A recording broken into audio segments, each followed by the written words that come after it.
RSI की और price की मूवमेंट अगर आप देखोगे तो एग्जैक्टली सेम दिखेगी, बिकॉज जितना ज्यादा परसेंटेज गेन प्राइस में होता है उतना आरएसआई स्पीड में भागता है, और जितना आरएसआई स्पीड में भागता है उतना एक ऐसी चीज है जो आरएसआई हमें डिकोड करके देता है, जो मार्केट का सेंटीमेंट या मार्केट का ब्रेथ हमें समझाता है। अभी तक हमने जितने भी एग्जांपल्स देखे उसमें दोनों की मूवमेंट सेम थी, लेकिन यहाँ पे अगर आप देखोगे तो दोनों की मूवमेंट सेम नहीं है, they are going in opposite direction. Means इसे कहते हैं, तो आरएसआई का बेसिक फंक्शनलिटी इज टू।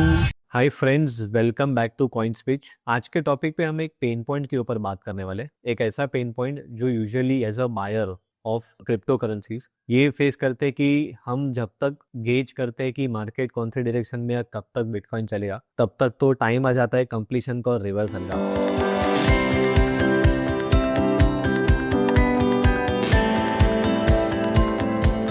तो that is one of the very burning issues, because हम बहुत सारे कॉइन ऐसे रहते हैं जो हम होल्ड करते हैं विद एक्सपेक्टेशन कि अभी बिटकॉइन में मूवमेंट आया है तो डेफिनेटली कभी ऑल्ट कॉइन का सीजन भी होगा और ऑल्ट कॉइन्स भी पहले के जैसे सब मल्टी बैगर्स बन जाएंगे। तो इस होप के कारण हम बहुत सारे ऐसे छोटे कॉइन्स लेके, ऑल्ट कॉइन्स लेके हमारे पोर्टफोलियो में रखते हैं, और हमें ये समझने में बहुत देरी हो जाती है कि कभी ये जो पूरी गेम है बिटकॉइन की, कभी उसका जो ट्रेंड है वो रिवर्स हो जाएगा। तो मैं आपको उसके ऊपर मैं एक इन्फॉर्मेशन देना चाहता हूँ, और ये जो इन्फॉर्मेशन है हम डिकोड करेंगे उसको एक टूल से जिसे बोलते हैं रिलेटिव स्ट्रेंथ इंडेक्स, जिसे बोलते हैं आरएसआई। आई एम श्योर आपने आरएसआई के ऊपर ऑलरेडी कहीं ना कहीं जाना रहेगा, काफी फेमस टूल है, राइट। तो हम आरएसआई जो टूल है उससे हम बेसिकली ये गेज करने वाले हैं कि how to identify trend reversals. So RSI जो एक टूल है वो बेसिकली उसकी जो फंक्शनैलिटी है, आप अगर आपके यहाँ पे जाओगे तो आप यहाँ पे RSI स्ट्रेंथ करके डालोगे तो रिलेटिव स्ट्रेंथ इंडेक्स आ जाएगा। तो आरएसआई का basic functionality is to show you the overbought and oversold zones. तो अगर समझो फॉर एग्जांपल प्राइस अगर ओवरबॉट जोन पे मीन 70 के ऊपर आरएसआई जाता है, मीन स्टॉक में ज्यादा मूवमेंट आ चुकी है, और अगर वो 30 के नीचे जाता है तो उसमें बहुत ज्यादा सेलिंग हो चुकी है। तो कोई भी चीज जब भी बहुत एक्सट्रीम चल जाती है तभी आरएसआई यूजुअली 70 के ऊपर जाता है, और आरएसआई हमें इंडिकेशन देता है कि स्टॉक बहुत ओवरबॉट है, या तो थोड़ा बहुत कूल ऑफ होगा या तो फिर साइडवेज में जाएगा। तो आरएसआई जो है ना, उसका जो फॉर्मूला है वो बेसिकली बनता है प्राइस के क्लोजिंग से ही। जितना ज्यादा परसेंटेज गेन प्राइस में होता है उतना आरएसआई स्पीड में भागता है, और जितना आरएसआई स्पीड में भागता है उतना जल्दी वो 70 के ऊपर आता है, which basically makes it more overbought, और ओवरबॉट में आने के बाद में प्राइस थोड़ा कूल ऑफ करता है। तो आरएसआई हमें ये गेज करने में हेल्प करता है कि क्या ओवरबॉट है और क्या ओवरसोल्ड है। आरएसआई की और प्राइस की मूवमेंट अगर आप देखोगे तो एग्जैक्टली सेम दिखेगी, बिकॉज प्राइस से ही आरएसआई का कैलकुलेशन बनता है। अगर आप चाहते हो कि हम आरएसआई डिटेल में कैसे बनता है या उसके कैलकुलेशंस क्या होते हैं, तो आप कमेंट में आरएसआई टाइप करो तो हम आपके लिए उसके ऊपर भी एक इन्फॉर्मेटिव वीडियो लेके आएंगे। सो अभी हम कंटिन्यू करते हैं आरएसआई के ऊपर और प्राइस के ऊपर। तो price and RSI both usually move hand in hand. दोनों की मूवमेंट अगर आप देखोगे तो एग्जैक्ट सेम है, ये भी ऊपर गया, ये भी ऊपर गया, ओवरबॉट में था वहां से गिरा, ये भी गिरा, ओवरसोल्ड में आया। तो ये ओवरबॉट ओवरसोल्ड चालू रहता है। जब भी प्राइस बड़ा मूवमेंट करता है तो आरएसआई भी उस मूवमेंट में कंट्रीब्यूशन दिखा के आपको कैलकुलेशन करता है और आपको दिखाता है कि 70 के ऊपर क्या है कि नहीं है। तो price and RSI basically they move both in the same direction, but एक ऐसी चीज है जो आरएसआई हमें डिकोड करके देता है, जो मार्केट का सेंटीमेंट या मार्केट का ब्रेथ हमें समझाता है। उस चीज को हम बोलते हैं divergence. So there are two type of divergence, one is negative divergence and one is positive divergence. So let me explain you what is negative and positive. तो पहले हमने पूरे प्राइस चार्ट में एक चीज आपने ऑब्जर्व किया रहेगा, तो प्राइस और आरएसआई की मूवमेंट एक्जैक्टली सेम है, लाइक डिट्टो मूवमेंट है, ठीक है। यहाँ से ये भी नीचे गया, ये भी नीचे गया, ये भी ऊपर गया, ये भी ऊपर गया, नीचे आया, ऊपर गया। So it keeps on moving in the same fashion.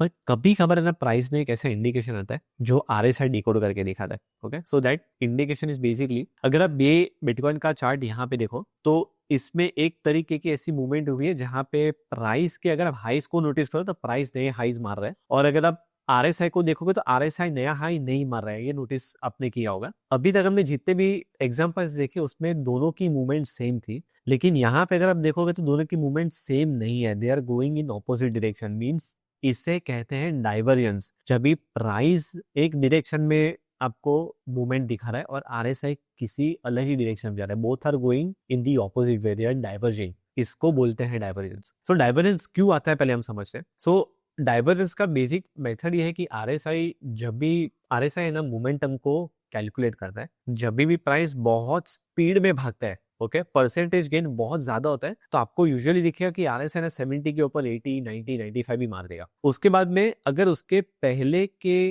Comparison में दूसरे टाइम उसका मोमेंटम थोड़ा स्लो था तो आप देखोगे RSI ने ना उतना स्पीड में नया हाई नहीं मार पाया, because compare to the previous move the percentage gain and the speed was less. उसके बाद में अगर आप तीसरा देखोगे तो यहाँ पे स्पीड और भी कम हो रहा है तो RSI फिर से नया हाई नहीं मार पाया, और फिर से स्पीड कम हो रहा है, RSI फिर से नया हाई नहीं मार पाया। जब भी प्राइस का चलने का स्पीड कम होता है तो RSI वो मोमेंटम लॉस को दिखाता है, वो बेसिकली बताता है कि मार्केट का ब्रेथ जो पहले स्ट्रॉन्ग था वो मार्केट का ब्रेथ अभी उतना स्ट्रॉन्ग या पावरफुल नहीं है। और जब भी ये सिचुएशन मार्केट में आती है मोमेंटम स्लो होने की, इसका मतलब ये दिखता है कि बायर इतना एग्रेसिव नहीं है, और अगर बायर इतना एग्रेसिव नहीं होता है तो फिर एक ही पर्सन बचता है, वो है सेलर। और बाइंग का मोमेंटम स्टॉल हो रहा है वो डायरेक्टली डेटा में दिखता है। तो नेगेटिव डाइवर्जेंस एक ऐसा कॉन्सेप्ट है जो आपको majorly 90% of the bear markets में या मार्केट गिरने से पहले आपको दिखेगा ही दिखेगा। Major amount of times I have seen it in charts, it usually appears okay on the top. ये बहुत ही टाइम मैंने देखा है इसको। तो डाइवर्जेंस का मतलब ये है कि प्राइस जब भी नया हाई क्रिएट करता है और RSI जब भी नया हाई क्रिएट नहीं करता, ये टाइम आपको बता रहे कि मार्केट का ब्रेथ खराब हो रहा है। ठीक है, तो this is the first indication. मैंने आपको जो मोमेंटम दिखा है, late me explain you the momentum for 2 minutes so let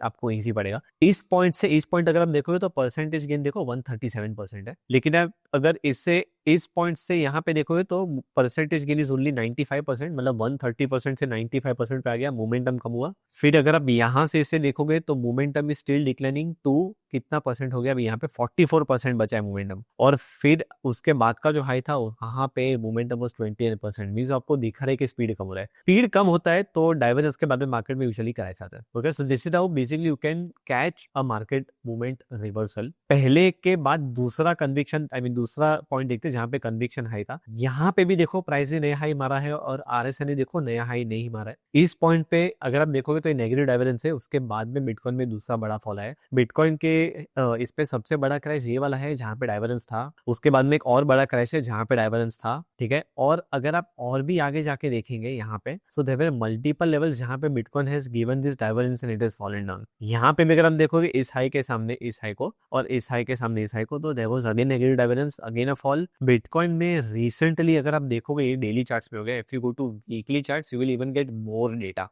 तो वीकली चार्ट में अगर हम देखोगे तो वीकली में भी बड़े लेवल पे अभी जो रिसेंटली क्रैश हुआ है वहां पे भी there was divergence on weekly chart. तो price was making new highs and RSI was not making new highs, clear cut divergence है, मींस मार्केट मोमेंटम स्लो हो रहा है। ऐसे टाइम पे आपको एकदम अलर्ट होने की जरूरत है कि अगर आप कुछ भी होल्ड करो या कोई भी कॉइन में सोचो कि मल्टीबैगर बनेगा, उसके पॉसिबिलिटी कम हो जाते हैं, बिकॉज अगर बिटकॉइन गिरेगा तो उसके साथ सारे के सारे कॉइन्स को लेके जाएगा। इनफैक्ट पीछे के जो बड़े मेजर हाइज में से यहाँ पे weekly chart also had divergence plus daily chart also had divergence, तो मल्टीपल कंफर्मेशन है डाइवर्जेंस के। तो ये जो तरीका है इससे आपको ये समझ में आता है कि प्राइस और RSI का कॉम्बिनेशन क्या चल रहा है, उससे आपको इफेक्टिवली गेज करने में हेल्प करता है कि ट्रेंड कभी रिवर्सल होगा। डाइवर्जेंस आप ADX में भी देख सकते हो, MACD में भी देख सकते हो, बहुत सारे कॉम्बिनेशन है इंडिकेटर में जहां पे डाइवर्जेंस दिखता है। तो जब भी प्राइस नया हाई मारता है और RSI नया हाई नहीं मारता है उसे नेगेटिव डाइवर्जेंस बोलते हैं। पर जब भी प्राइस नया लो मारता है पर RSI नया लो नहीं मारता है, इसको बोलते हैं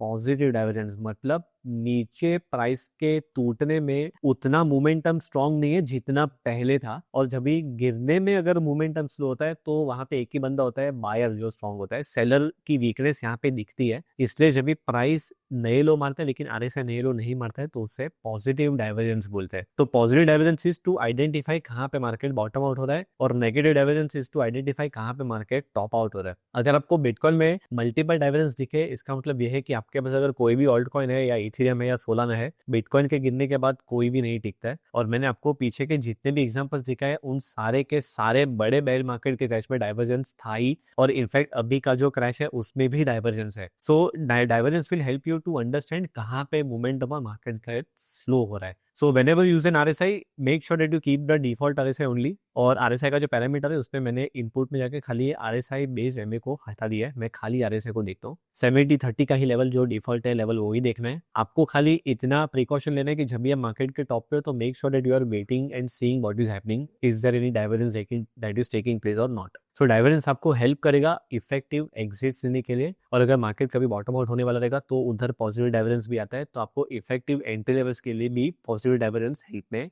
आएगा। तो ये है तरीका एक अर्ली रिवर्सल और अर्ली मार्केट सेंटिमेंट को समझने का कि कभी मार्केट में बड़े टर्न अराउंड पॉइंट्स आ सकते हैं, और उसके लिए नेगेटिव और पॉजिटिव डाइवर्जेंस बहुत हेल्प करते हैं। मैंने इसे बहुत सारे एग्जांपल्स में देखा है और सब में आपको नोटिस होगा, आप खुद भी जाके चेक करना इसे, राइट? तो आपको भी इसकी इंटेंसिटी समझ में आएगी। So make sure whenever you want to see reversals always have one glance at RSI and divergence. I hope आपको ये वीडियो इंफॉर्मेटिव और हेल्पफुल लगा। ऐसे ही और वीडियोस के लिए अगर आप कोई भी रिक्वेस्ट करना चाहते हो तो आप हमें कमेंट सेक्शन में डाल के बता सकते हो, तो हम उस टाइप का videos will make sure we can bring it in front of you, right? और उसके ऊपर भी हम ऐसे ही इन्फॉर्मेशन आपके साथ शेयर करें। So thank you so much. Make sure that you like, subscribe and you also press the bell notification icon.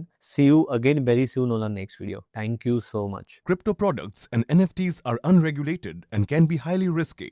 There may be no regulatory recourse for any loss from such transactions.